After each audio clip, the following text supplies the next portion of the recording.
اللہ الرحمن الرحیم۔ السلام علیکم my dear viewers and my dear students. آپ میرا یوٹیوب چینل 786 انگلش پوائنٹ دیکھ رہے ہیں۔ میں محمد شفیق۔ آج کی ویڈیو میں ہم عورت کی جو شان ہے اس پہ بات کریں گے۔ عورت جو ہے وہ ایک نام ہے، وہ نام ماں بھی ہے، وہ نام بیٹی بھی ہے، وہ نام بہو بھی ہے، وہ نام اس کے علاوہ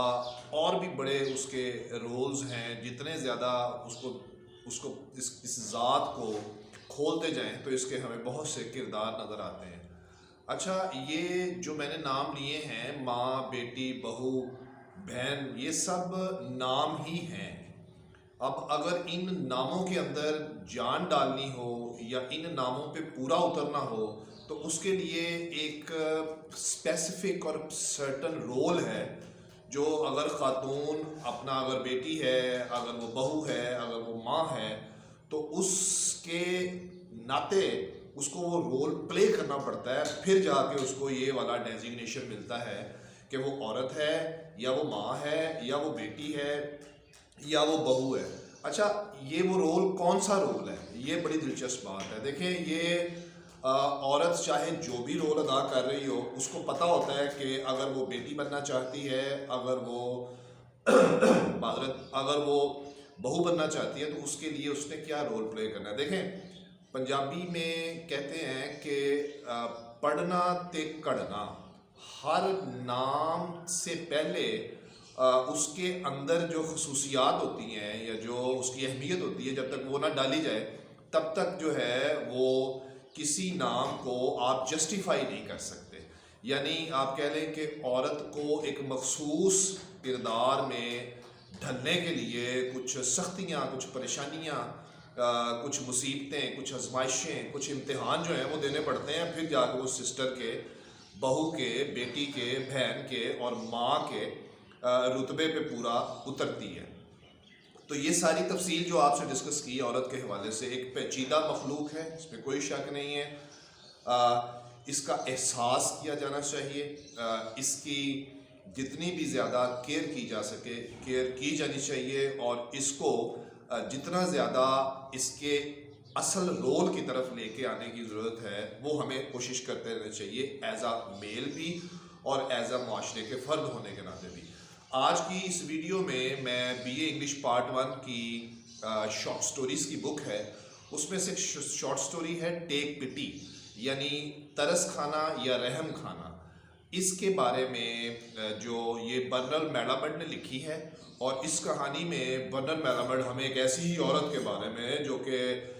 بیوی بھی ہے اور ماں بھی ہے، یہ دو اسپیسیفک جو رول ہیں اس کے اوپر وہ ڈسکشن کرتا ہے۔ بیوی بھی ہے، عورت بیوی کے روپ میں بھی ہے، ماں کے روپ میں بھی ہے، اور معاشرے کے اندر ایک عورت کے روپ میں بھی اس کے 3 کرداروں پہ وہ اس نے روشنی ڈالی ہے۔ اور اس میں جو عورت، اس کا نام ایوا ہے، اور اس نے ان تینوں یعنی ڈفرنٹ کریکٹرز جو اس کو ملے ہیں، اس میں اس نے اپنے آپ کو کاڑ کے دکھایا ہے، اس میں اس نے اپنے آپ کو ثابت کر کے دکھایا ہے۔ اس کہانی سے آپ کو پتہ چل جائے گا کہ میری جو اس ویڈیو کے سٹارٹنگ میں جو 2-2.5 منٹ کی ڈسکشن ہے، اس سے آپ کو پتہ چلے گا کہ عورت جو ہے وہ ماں جو ہے، بیوی جو ہے، جو بہو ہے، یہ نام ہے، اس کے اندر ایک رول ہوتا ہے جس کو پورا کرنے کے بعد خاتون اپنے اس مستحق ہوتی ہے بہن کہلانے کے، بہو کہلانے کے، یا ماں کہلانے کے، یا عورت کہلانے کے۔ تو ایوا اپنے شوہر ایکسل کیلش اور اپنی 2 بیٹیوں کے ساتھ جو ہے وہ جنگی حالات کی وجہ سے بہت پریشانی کے عالم میں، اس کا جو شوہر ہے ایکسل کیلش، وہ اپنے دوست کو فون کرتا ہے امریکہ میں کہ یار میں وہاں آنا چاہتا ہوں، یہاں پہ میرے حالات بہت خراب ہیں، سروائیول بہت مشکل ہو گیا، زندگی نہیں گزاری جا رہی، بچیاں بھی ہیں اور ساتھ بیگم بھی ہے۔ تو کسی نہ کسی طرح سے ایکسل کیلش اپنی بیوی اور 2 بچیوں کو لے کے امریکہ اپنے دوست روزن کے پاس چلا جاتا ہے۔ روزن مطلب ایکس کافی سیل مین ہے، اور وہ اس کو امریکہ جانے کے بعد ایکسل کیلش اپنے دوست کو ایک جگہ پہ کریانے کی دکان جسے آپ کہہ لیں وہ بنا کے دے دیتا ہے، ساتھ اس میں کچھ سبزی وغیرہ کی آئٹمس بھی، بیکری کی آئٹمس بھی بنا کے دے دیتا ہے۔ تو تھوڑا عرصہ اس شاپ پہ کام کرنے سے ہوتا یہ ہے کہ ایکسل کیلش کا انتقال ہو جاتا ہے، وہ اللہ کو پیارا ہو جاتا ہے۔ ایوا کو اب اپنی بیٹیوں کو بھی پالنا ہے اور ساتھ دکان بھی چلانی ہے۔ تو دکان کا سلسلہ یہ ہے، اس کی لوکیشن یہ ہے کہ ایک کمرہ ہے جس کی پارٹیشن ہے، ایک میں وہ اپنے بچوں کے ساتھ رہتی ہے اور دوسرے پورشن میں اس نے دکان کا سلسلہ بنایا ہوا ہے۔ کچھ عرصے کے بعد روزن جو ہے وہ آتا ہے اور اسے کہتا ہے اب اس میں یاد رکھیے گا یہاں پہ کچھ سچویشنز ہیں، کچھ آفرز ہیں روزن کی ایوا کے لیے، جن آفرز کو وہ ریجیکٹ کرے گی، ریفیوز کرے گی، نہیں ایکسیپٹ کرے گی، صرف اسی چیز کو پروو کرنے کے لیے کہ وہ ایک مضبوط ماں ہے، وہ ایک مضبوط بیوی ہے اور وہ ایک مضبوط معاشرے کی عورت بننے کے قابل ہے۔ اچھا، سب سے پہلے روزن اس کو یہ کہتا ہے کہ تم یہ جگہ چھوڑو اور اپنے کسی کہیں ریلیٹیو کے پاس چلی جاؤ، رشتہ داروں کے پاس چلی جاؤ، وہ اس چیز سے انکار کر دیتی ہے۔ اچھا، پھر اس کے بعد کچھ عرصے کے بعد آتا ہے، اسے کہتا ہے کہ میں تمہیں ادھار پہ اس میں سامان ڈلوا دیتا ہوں شاپ کے اندر، چلو تمہاری دکان کا سلسلہ چل پڑے گا، وہ اس سے بھی انکار کر دیتی ہے۔ پھر کچھ عرصے کے بعد اس کے پاس آتا ہے، اسے کہتا ہے کہ اچھا تم اس طرح کرو کہ اس شاپ کو بھی تم اگر چلانا چاہتی ہو تو چلاؤ، لیکن اگر تم مناسب سمجھو تو میں تمہاری کہیں شادی جو ہے نا وہ کروا دیتا ہوں، چلو تمہیں زندگی میں جیون ساتھی مل جائے گا، وہ اس سے بھی انکار کر دیتی ہے۔ اب روزن جو ہے اس کے اندر جو سچویشن ہے وہ ابلنا شروع ہو گئی ہے کہ یار یہ کس طرح کی عورت ہے۔ اب دیکھیں کس طرح کی عورت نہیں ہے، اصل میں ایوا کے اندر جو بات ہے وہ یہ ہے کہ she wants to prove herself. She wants to prove herself as a mother, she wants to prove herself as a wife, and she wants to prove herself as a woman. اچھا، پھر ہوتا کیا ہے کہ روزن جو ہے وہ بلاخر فیصلہ کرتا ہے کہ چلو میں اس سے پوچھتا ہوں کہ میں جس چیز کے لیے اس کو ہاں کہتا ہوں، اس کی بہتری کے لیے، فلاح کے لیے، وہ اس کو نہ کیوں کہتی ہے۔ یہاں سٹوری کا ٹائٹل بھی کلیئر ہوگا آپ کے لیے۔ وہ کہتا ہے کہ اچھا تم بتاؤ کہ تم نہ کیوں کرتی ہو جو چیز میں کہتا ہوں کہ تمہارے لیے اچھی ہے۔ تو وہ کہتی ہے دیکھو بات یہ ہے کہ میں نہیں چاہتی کہ میں کسی سے کوئی ہیلپ لوں یا کوئی میرے اوپر ترس کھائے، ٹیک پٹی، کہ اسے کہتی ہے تم میرے اوپر ترس کھا رہے ہو، تم میرے اوپر رحم کر رہے ہو، تمہارا یہ رحم، تمہارا یہ ترس مجھے قبول نہیں ہے، میں نے یہ رحم اور ترس میرے پہ تم مت کرو، تم میری ہیلپ نہیں کر رہے، تم میرے پہ رحم کھا رہے ہو، تم میرے پہ ترس کر رہے ہو۔ تو وہ کہتا ہے نہیں ایسی تو کوئی بات نہیں، تمہارا شوہر میرا دوست تھا، ہم اکٹھے رہتے تھے، میں نے اس کو یہاں بلایا تو میں دوست ہونے کے ناطے مدد کر رہا ہوں، لیکن اصل میں یہاں ایوا کے دل میں جو چیز ہے وہ پروو کرنا چاہیے۔ وہ کہتے ہیں نہیں، میں اپنے بچوں کی ماں ہونے کے ناطے اس چیز کو ثابت کروں گی کہ میں کاروبار چلا سکتی ہوں، بچوں کو بھی پالوں گی۔ پھر ہوتا کیا ہے کہ کچھ عرصے کے بعد روزن جب آتا ہے تو بچیوں کو دیکھتا ہے، فگ اینڈ سورل یہ ان کے نام سے دونوں کے، ان کو بیف برگر دیتا ہے کھانے کے لیے، وہ برگر اندر لے کے جاتی ہیں، تھوڑی دیر بعد آگے انکل کو واپس کر دیتے ہیں کہ انکل ماما کہہ رہی ہیں ہمارا یہ روزہ ہے۔ یہاں سے دیکھیں کہ ایوا ثابت کرنا چاہ رہی ہے، کسی سے کچھ مانگ کے لے کے وہ اپنی بچیوں کو نہیں کھلانا چاہ رہی۔ تو دکان کے اندر سے جو کچھ تھوڑی بہت چیزیں بچتی ہیں وہ اپنی بچیوں کو کھلا رہی ہے، وہ کمزور بھی ہو رہی ہیں لیکن وہ عورت کی عظمت کو ثابت کرنے پہ ڈٹی ہوئی ہے۔ اچھا، پھر چلتے چلتے روزن جو ہے وہ ایک فیک نیم کے ساتھ، جعلی نیم کے ساتھ کچھ پیسے جو ہیں وہ ایوا کو بھیجتا ہے، یہ کہہ کے کہ جی میں اس کے شوہر ایوا کا دوست ہوں، میں نے اس سے کچھ پیسے لیے ہوئے تھے، اب میں سارے پیسے واپس نہیں کر سکتا، لہٰذا یہ کچھ اماؤنٹ ہے $20 کی جو میں تھوڑے تھوڑے کر کے بھیجتا جاؤں گا۔ ایوا اس لیٹر کو کھولتی ہے، دیکھتی ہے، اس کو پتہ چل جاتا ہے کہ یہ روزن کی طرف سے ایسٹیمیٹ لگا لیتی ہے، وہ پیسے پھر واپس بھجوا دیتی ہے۔ روزن پھر اس چیز سے بڑا پریشان ہوتا ہے کہ یار یہ عورت چاہتی کیا ہے۔ آخر کار روزن اس کو پرپوز کرتا ہے کہ تم میرے سے شادی کر لو، میرے پاس جو کچھ ہے وہ میں تمہیں دے دوں گا، وہ تمہارا ہے، تم لے لینا، تمہاری بچیوں کے کام آئے گا، میرا کیا ہے، تو میں تو چند دن کا مہمان ہوں، اتنی میری زیادہ عمر ہو گئی ہے۔ She at last refuses to Rosen for this proposal۔ خیر اب دیکھیں وہ ہر طرح سے اپنے حالات کے ساتھ لڑنا چاہ رہی ہے، لڑ کے آگے جانا چاہ رہی ہے، بچیوں کو بھی پالنا چاہ رہی ہے، ماں کا رول بھی پلے کرنا چاہ رہی ہے۔ روزن بالآخر فیصلہ کرتا ہے کہ وہ ایک وصیت تیار کرواتا ہے، اس وصیت کو تیار کرواتا ہے جس میں وہ لکھواتا ہے کہ میری جائیداد، میرا فرنیچر، میرا بینک بیلنس، میری انشورنس کی منی، سب کی سب جو ہے وہ وصیت میں لکھوا کے تو لائر سے اس پہ سگنیچر اپنا سگنیچر کرتا ہے۔ سگنیچر کرنے کے بعد یہ ایک لیگل ڈاکومنٹ یعنی ایک لیگل وے یوز کرتا ہے اس کی ہیلپ کرنے کے لیے۔ وہ ڈاکومنٹ جب اس کے پاس جاتے ہیں she does not open even the single envelope، ایک بھی لفافہ نہیں کھولتی اور ایز اٹ از اس کو وہ واپس بھجوا دیتی ہے اور وہ سمجھ جاتی ہے کہ یہ روزن نے بھیجا۔ بالآخر روزن جو ہے فیصلہ کرتا ہے کہ no he will not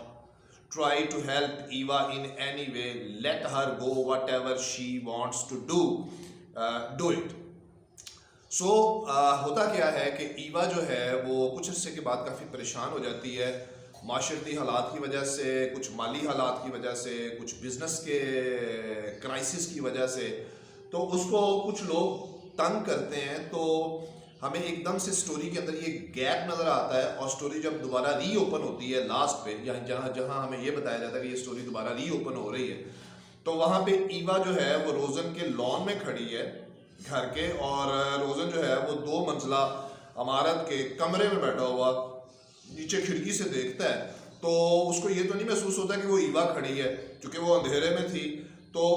Eva ایک سٹیپ اندھیرے سے روشنی میں آتی ہے, تو روزن اس کو دیکھ کے پہچان کے تو گالیاں نکالنا شروع کر دیتا ہے. گالیاں نکالتے نکالتے اس کو پہچاننے کے بعد ایوا دیکھتی ہے کہ اس کا ابھی شدید غصہ ہے, وہ گالیاں ایکسیپٹ کرتی ہے, اور بالآخر تھوڑی دیر کے بعد جب اس کا غصہ ٹھنڈا ہوتا ہے تو ایوا جو ہے وہ اس کے سامنے ایسے ہاتھ جوڑتی ہے, یعنی معافی مانگتی ہے. ایوا کی یہ ساری سائلنٹ ڈسکشن ہے. پہلے وہ اندھیرے سے روشنی میں آتی ہے, پھر وہ معافی مانگتی ہے, روزن پھر گالیاں نکالنا شروع کر دے کہ تم اب میرے پاس کیا لینے آئی ہو, دفعہ ہو جاؤ یہاں سے. اچھا, پھر اس کے بعد تیسری سٹیج میں ایوا اس کو ایسے کر کے کرتی ہے, وچ مینس کہ she is ready to accept the help of mister Rosen, کہ وہ روزن کی مدد لینے کے لیے تیار ہے, اور وہ واقعی تیار تھی. یہاں سٹوری اینڈ ہو جاتی ہے, جس کا مطلب یہ ہے کہ روزن نے اس کو ایکسیپٹ کیا کہ نہیں کیا, ڈیفینیٹلی کر لیا ہوگا, لیکن مصنف برنارڈ میلامیڈ نے ہمیں یہ بڑی تفصیل سے بات واضح کر دی ہے کہ معاشرے جو میل ڈومینیٹڈ معاشرے ہوتے ہیں, وہاں عورت کا جو ہے وہ مالی طور پہ یا بزنس پوائنٹ آف ویو سے اپنی زندگی کو آگے لے کے چلنا, یا ایز اے بیوی اپنے بچوں کو پالنا جو ہے وہ بہت مشکل ہوتا ہے اس کے لیے. لیکن یہاں پہ سٹوری کا اختتام ہمیں یہ سبق بھی دے جاتا ہے, ساتھ ساتھ ہمارے دل میں اتر جانے والا سبق, کہ ایوا نے عورت ہونے کے ناطے صرف نام کی حد تک نہیں, بلکہ عورت ہونے کے ناطے معاشرے کے اندر ایک ایسی جدوجہد کا بیڑا اٹھایا جس میں وہ پوری کوشش کرتی ہے کامیاب ہونے کی, لیکن مرد کے غالب معاشرے کے اندر وہ کامیاب نہیں ہو پاتی, اور اس کو آخرکار ایک مرد کی ہیلپ لینا پڑتی ہے. فرسٹلی. سیکنڈلی, ہمیں یہ بھی پتہ چلتا ہے کہ اس میں بیوی ہونے کے ناطے جو ایک سخت ٹینیور آتا ہے, دورانیہ آتا ہے بیوی کے لیے, صبر کا, برداشت کا, اور مشکلات کا سامنا کرنے کا, تنگ دستی کا سامنا کرنے کا, غربت کا سامنا کرنے کا. یہ جو مشکلیں انسان کو یا عورت کو گھڑتی ہیں, وہ بھی اس نے پورا کرنے کی پوری کوشش کی. اچھا, پھر اس کے بعد بیوی ہونے کے ناطے اس نے شوہر کے ساتھ مائیگریشن کی, مائیگریشن کے بعد شوہر چلا گیا, اپنے شوہر کے بچوں کو, جو کہ اس کے اپنے بچے بھی تھے, اس کو اس نے ہمت, حوصلے, صبر اور برداشت سے پالنے کی کوشش کی, لیکن وہ اس میں ناکام رہی. اس میں کوئی شک نہیں کہ ایوا نے عورت, بیوی اور اس کے بعد ماں ہونے کے ناطے جو ایک ایکسٹرا آرڈنری اور ایکسیلنٹ پکچر پیش کی ہے, عورت کی عظمت کی جو تصویر پیش کی ہے, وہ ناقابل فراموش ہے. اس کہانی کا سب سے ٹاپ کلاس پوائنٹ جو دل میں اترنے والا ہے وہ یہی ہے کہ Eva proves that the woman's dignity is very superior in each and every kind of circumstances. اگر عورت ثابت کرنا چاہتی ہے وہ عورت ہے, تو اس کو اپنے آپ کو ان سختیوں سے, مصیبتوں سے, پریشانیوں سے گزارنا پڑتا ہے, پھر جا کے وہ ٹائٹل, وہ تاج اس کے سر پہ رکھا جاتا ہے کہ وہ عورت ہے, وہ ماں ہے, وہ بیٹی ہے, وہ بہو ہے, وہ بہن ہے. Thank you very much. I hope کہ آپ کو آج کی ویڈیو سے اس کی سمری تفصیل سے سمجھ آ گئی ہوگی. اس کا امپورٹنٹ کویسچن جو ہے وہ ڈفرینٹ جو ہیلپس روزن اس کی کرتا ہے وہ صرف یوز کرتی ہے, کیوں کرتی ہے, یہ اس کا امپورٹنٹ کویسچن ہے. اور سیکنڈلی شارٹ سٹوری جو ہے بک BA پارٹ 1 کی, اس کی تمام سٹوریز اردو میں بچوں نے بڑا ضد کیا کہ جی اس کی آپ اردو میں سٹوریز دیں, انگلش میں تو آلریڈی پڑھی ہوئی ہیں چینل کی پلے لسٹ میں, وہاں سے آپ اس کے کویسچن اور اس کی جو باقی سٹوریز ہیں وہ بھی دیکھ سکتے ہیں. میں English part 1, part 2 spoken English, IELTS, بہت سی چیزیں 786 انگلش پوائنٹ میرے چینل پہ موجود ہیں. اسٹوڈنٹس وہاں سے فائدہ حاصل کر سکتے ہیں. ویل ایکسپیرینس 25 ایکسپیرینس کی بیس پہ میں ساری چیزیں آپ سے شیئر کرتا ہوں. Thank you very much. اگر آپ نے میرا چینل سبسکرائب نہیں کیا تو چینل سبسکرائب کریں. ویڈیو اچھی لگ رہی ہے لائک کریں, شیئر کریں. انشاءاللہ see you next time next video. السلام علیکم ورحمۃ اللہ وبرکاتہ.